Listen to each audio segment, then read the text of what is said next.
tuto rapidement pour vous expliquer en fait comment configurer votre compte BitPay pour recevoir en fait les paiements en crypto-monnaie. Parce que c'est vrai qu'il y en a beaucoup là qui paniquent un peu parce que ça a changé la façon d'être payé, mais ça a changé en mieux. Donc voilà, maintenant c'est plus simple. Il faut juste configurer une seule fois votre compte BitPay. Il faut se conformer aux lois du KYC, Know Your Customer. Et donc voilà. Donc je vais vous expliquer très rapidement en fait comment ça va se faire avec un petit tuto là. Bon, il est 1h du matin, mais 1h30 même, mais c'est pas gênant. Comme ça, vous restez pas dans le flou. Alors, tout simplement, la première des choses à faire, c'est que la compagnie, normalement, vous envoie un email. Elle vous envoie un email.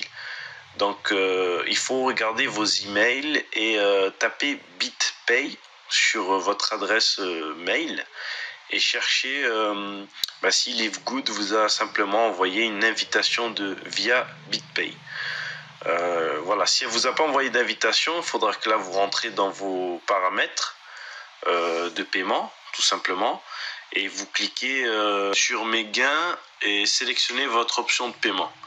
Et là, vous tomberez là-dessus, là, ici sur cette image-là, et vous devrez configurer votre compte en mettant votre email. Mais de toute manière, votre email il est par défaut. La compagnie, normalement, vous a envoyé un lien d'invitation. Donc, une fois que vous cliquez sur ce mail d'invitation, vous allez cliquer dessus, Get Starter. Et là, à partir de là, on va vous demander d'écrire votre prénom, votre nom, votre email. Normalement, il est déjà sélectionné. Donc, ne l'enlevez pas, laissez le même mail, votre password, mot de passe, et vous cliquez sur vous acceptez les conditions, vous lisez si vous le souhaitez bien sûr, et vous acceptez les conditions et vous cliquez sur Submit. Voilà, et ensuite de là, vous allez recevoir un mail dans votre boîte mail. Voilà, la boîte mail que vous avez mis. Donc il faut checker vos mails, et à partir de là, lorsque vous cliquez dessus, ça vous envoie ça vous dit Email Verification Success. Donc à partir de là, vous devez vérifier en fait votre KYC, donc votre identité. Donc vous cliquez sur Verify Identity, et à partir de là, on va vous dire qu'il vous faut un document d'identité et un selfie. Ce que je vous conseille fortement, c'est de ne pas faire sur mobile, c'est-à-dire sur smartphone. C'est vrai que je sais qu'il y en a beaucoup qui ont peut-être que des smartphones et qui veulent le faire sur smartphone.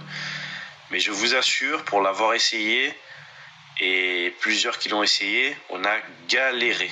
Donc c'est difficile un peu. Donc ce que je vous conseille, c'est vraiment de le faire sur un PC, sur un ordinateur. C'est beaucoup plus simple que de le faire sur un mobile, sur un smartphone. Donc voilà, c'est un conseil. Maintenant, vous faites comme vous voulez. Mais voilà, sachez que c'est un peu compliqué de le faire sur un smartphone. Donc, il faut le faire sur un ordinateur. C'est beaucoup mieux si vous en avez un. Donc, ensuite, on clique sur Continuer. À partir de là, il y a la création du compte. Donc, ils vont vérifier vos informations. Vous cliquez sur Poursuivre. À partir de là, donc, il y a les termes et conditions. Hein. Vous les lisez, vous les acceptez. Et là, on vous demande si vous voulez faire avec un passeport, permis de conduire, une carte d'identité ou une carte de séjour. Alors moi, personnellement, ce que je vous recommande, c'est de le faire avec une carte nationale d'identité. Votre carte nationale d'identité. C'est ce que je vous recommande. Le passeport, c'est un peu plus compliqué parce qu'il faut le plier, etc. Pour prendre les photos, c'est un peu plus compliqué, le passeport. Donc ce que je vous recommande, c'est vraiment de prendre la carte nationale d'identité, mais si vous voulez le faire avec le passeport, vous pouvez. Moi, sur cet exemple-là, je le fais avec la carte nationale d'identité, comme ça je vous montre et je sais que ça passe sans problème. Donc on clique dessus, sélectionnez votre pays. Donc là, dans l'exemple, en tout cas là, je vais choisir France. Voilà, France. Là, vous pouvez choisir votre pays, bien sûr. Choisissez votre pays. Pays du document d'identité. Là, vous envoyez donc le recto, donc la face, Donc là, pour la pièce d'identité. Et donc là, voilà, vous pouvez soit le faire par mobile, soit le faire par ordi. Donc si vous décidez de le faire par mobile, par smartphone, bah là, il va falloir en fait... vous avez plusieurs options, soit par SMS, soit par copier le lien, soit vous scanner. Voilà. Mais je vous dis, c'est un peu compliqué par mobile. Donc voilà. Donc moi, je vous conseille de le faire par ordinateur. Donc envoyer une photo, pas de scan ou de photocopie. Voilà. Donc ça, c'est par ordinateur lorsque vous êtes sur un PC, hein, bien sûr. Donc voilà. Donc là, ici, vous cliquez dessus. Vous allez chercher vos fichiers. CIN, donc le CNI, donc carte nationale d'identité. Vous confirmez. Ensuite le verso, donc le verso, l'arrière. Vous confirmez. Et puis là, vous allez prendre un selfie. Alors moi, pareil, je l'ai fait sur PC, sur l'ordinateur. Si vous avez une caméra, je vous conseille aussi de le faire sur ordinateur.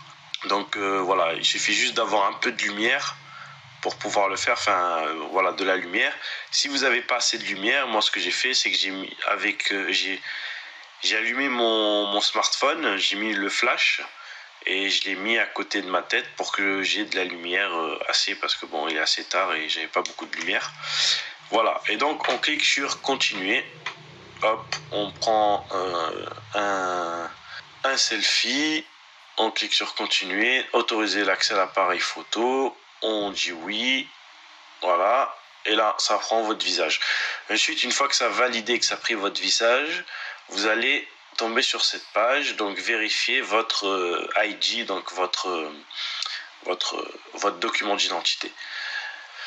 Donc là, ben voilà, nationalité, vous choisissez. Si c'est pas choisi déjà par défaut, votre nom, votre prénom, ça doit être écrit déjà par défaut. Vous devez juste inscrire votre date de naissance. Voilà, donc vous écrivez votre date de naissance, vous cliquez sur continuer. Voilà, là on va vous demander si c'est correct. Si c'est pas correct, vous pouvez toujours éditer. Si c'est correct, vous confirmez. Et voilà, et donc là c'est quelle est votre adresse actuelle. Donc là il faut que vous mettez votre adresse actuelle, votre pays, vous pouvez choisir.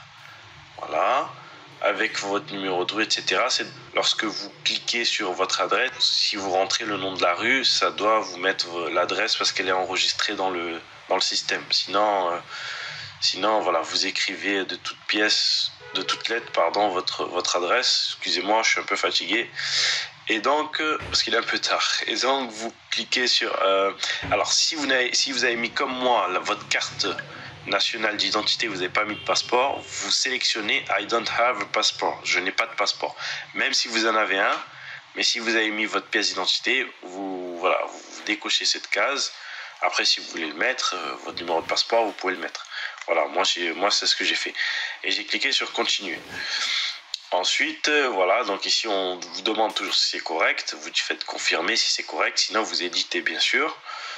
Hop, c'est presque fini, en attente de validation. Normalement ça dure pas très longtemps, ça dépend du système. Je sais que moi ça durait 10 secondes, après il y en a d'autres ça durait un peu plus longtemps, et là ça durait quelques minutes. Donc bon, vous laissez ouvert jusqu'à que ça se termine, si jamais c'est pas terminé. Et ensuite, écrit identité vérifiée, continuer. Donc après, vous allez tomber ici sur votre compte BitPay. Sur votre compte BitPay, vous allez cliquer sur Setup, ici là. Hop, vous cliquez dessus et puis vous allez arriver ici. Ici, vous avez le 2FA, donc ça, il faut le configurer. C'est le Google Authentificator. Donc là, on peut le configurer directement. Moi, je vous conseille de le faire. Hop. Vous configurez, vous scannez. Si vous avez déjà téléchargé l'application, si vous connaissez, c'est juste à scanner, ça vous la rend directement.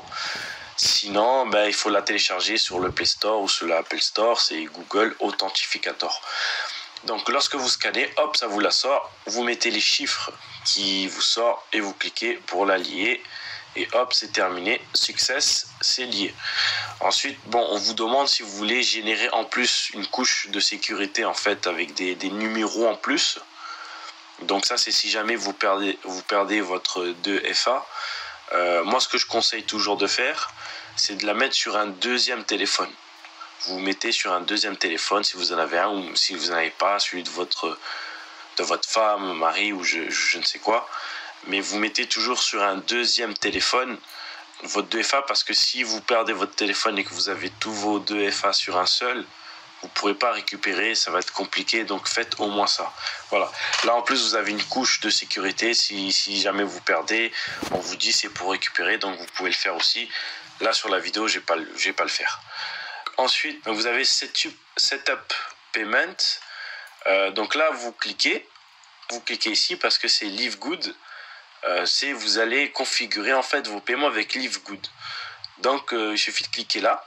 Et là, vous voyez, on vous dit, vous avez en fait le choix sur Wallet, donc sur la provenance de votre, la provenance de votre wallet. Vous cliquez sur la flèche. Moi, j'ai choisi Other parce que je n'ai pas BitPay, je n'ai pas Coinbase, je n'ai pas Gemini, je n'ai pas Kraken, je n'ai pas de Bittrex. Enfin, voilà, j'ai pas de, je veux pas les mettre sur ces wallets là, sur Voyager, Opal et tout ça. Donc moi, j'ai cliqué sur Other. Ok. Maintenant, si vous voulez le mettre sur Coinbase, par exemple, ben, vous mettez Coinbase. Si c'est Gemini, vous mettez Gemini. Si c'est Kraken, vous mettez Kraken. Si c'est Bittrex, vous mettez Bittrex, etc., etc. Moi, j'ai mis Other parce qu'il n'est pas là. Voilà, donc là, on prend un exemple. Alors moi, ici, j'ai tapé en exemple Tap. Voilà. Parce que ici, vous pouvez changer, en fait, le nom, vous pouvez changer. Donc moi, j'ai mis Tap, par exemple. Là, j'ai choisi LTC, Litecoin, mais vous pouvez être payé en Bitcoin Cash, c'est ça, je me semble, BCA, je crois que c'est le Bitcoin Cash, en Doge, et en LTC, c'est le Litecoin. Donc là, voilà, vous choisissez celui que vous voulez être payé. Moi, j'ai mis Litecoin, les frais sont moins chers. Après, voilà, c'est pas... Voilà. Vous pouvez faire ce que vous voulez, vous pouvez mettre Bitcoin. Donc là, moi j'ai mis ça. Vous mettez votre adresse de votre wallet à vous, d'accord, que vous avez choisi. Donc vous pouvez mettre n'importe quel wallet. Vous pouvez mettre un wallet centralisé ou un wallet décentralisé. Vous pouvez mettre par exemple même un wallet comme Trust Wallet, une adresse d'un wallet décentralisé. Voilà. Après, il faudra juste avoir des moyens pour pouvoir retirer, si vous souhaitez retirer bien sûr vos crypto-monnaies. Mais voilà, vous pouvez mettre le wallet que vous souhaitez. Voilà, s'il n'est pas dans la liste, vous mettez Other. Donc là, on clique sur Save Payment Setting. Hop. Et c'est parti. Profile successful. Ok, donc là, ça veut dire que c'est bon, c'est ok. Ça a été pris en compte. Voilà, et là, regardez, voilà, j'y tape avec mon adresse... les Litecoin, voilà. Donc ensuite vous recevez un mail pour vous dire que vous avez été bien vérifié. Voilà. Donc ça pour être sûr. Et voilà, petite vidéo rapide, petite vidéo pour savoir comment faire. Merci.